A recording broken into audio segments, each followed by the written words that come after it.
Mas mabagal ang bilis ng pagtaas ng presyo ng mga bilihin at serbisyo o inflation ng bansa nitong Enero kumpara sa kaparehong panahon noong nakaraang taon.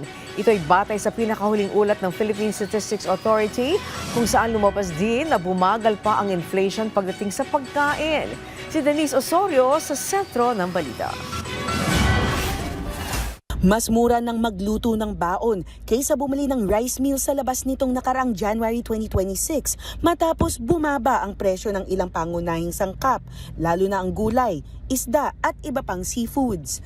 Ayon sa Philippine Statistics Authority, bumagal ang inflation ng vegetables, tubers at iba pa sa 3.3% mula 11.6% noong December 2025. Bumagal rin ang pagtaas ng presyo ng fish and other seafood sa 7.3% mula 9.0% noong nakarang buwan.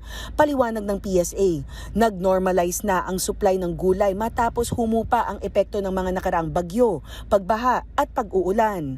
Kaya mas dumami na ulit ang produksyon at biyahe ng gulay mula sa mga probinsya patungo sa mga pamilihan, kasama na sa Metro Manila. Aminado ang PSA na kahit mas affordable ang mga sangkap sa pagkain, tumaas naman ang presyo ng tinitake out na pagkain dahil naman sa ibang mga kinokonsumo para rito. So yung mga binibili ng mga kababayan natin, di ba parang set million sa mga karinderya, medyo may mga increases na more than 10%. Ang nakikita namin, of course, tumataas kasi yung raw material din, lalo na yung karne ng baboy. Tumataas din yung mga energy, kasi siyempre ginagamit mo yung electricity, maybe renta, kasi yung renta sa place, tumaas din.